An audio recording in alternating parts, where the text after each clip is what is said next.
6 de maio. São João Damasceno, 780. Natural de Damasco, na Síria, era João filho de pais nobres e ricos, célebres por causa da grande caridade que praticavam para com os pobres, encarcerados e eremitas. Entre os presos resgatados, achava-se também um sábio sacerdote da Calábria, de nome Cosmas, que instruía o pequeno João nas ciências profanas e divinas. O pai de João gozava de grande estima entre os sarracenos, que naquela época eram senhores do país. Esta estima estendia-se também ao filho. Os raros talentos e merecimentos deste fizeram com que o califa o distinguisse com sua confiança e o nomeasse prefeito Mansur de Damasco. Esta circunstância aproveitou muito aos cristãos. Que mais poderia faltar para completar a felicidade de João? Este, porém, não se sentia bem na elevada posição. A palavra do Salvador, que é muito difícil a um rico entrar no reino dos céus, não o deixara sossegado. Tomou uma resolução que ninguém esperava. Renunciou a todas as honras, distribuiu toda a fortuna entre os pobres e em institutos de caráter religioso e entrou para o convento de São Sabas, em Jerusalém. O mestre da ordem, um venerável ancião, deu-lhe as seguintes regras: não procures fazer nunca tua vontade. Aprende a morrer a ti mesmo para chegar a um completo desapego de todas as criaturas. Oferece a Deus tuas ações, sofrimentos e orações. Não te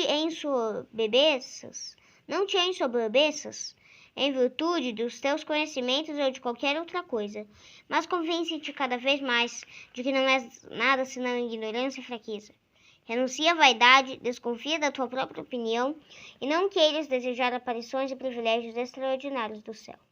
Afasta da tua memória tudo que te ligou ao mundo. Observa bem o silêncio e fica sabendo que é fácil cometer o pecado, não falando senão o bem. João observou fielmente todos estes conselhos, e dentro de pouco tempo era considerado entre os companheiros de religião o mais perfeito.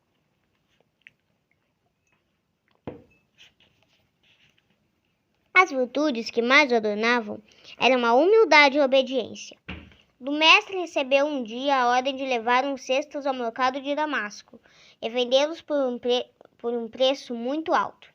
Para João, significava isso uma humilhação muito grande.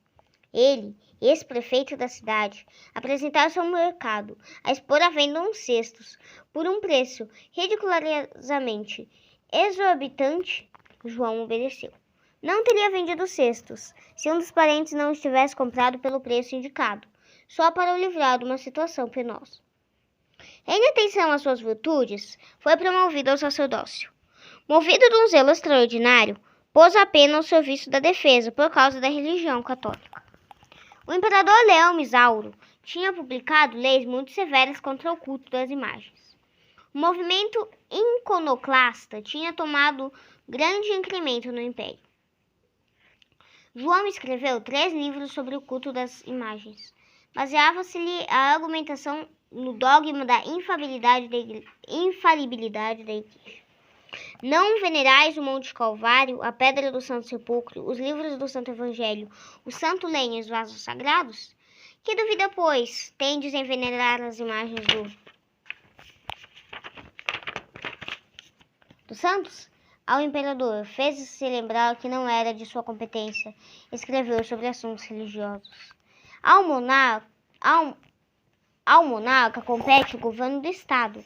Nenhum direito, porém, lhe assiste de imiscuir-se em assuntos meramente religiosos.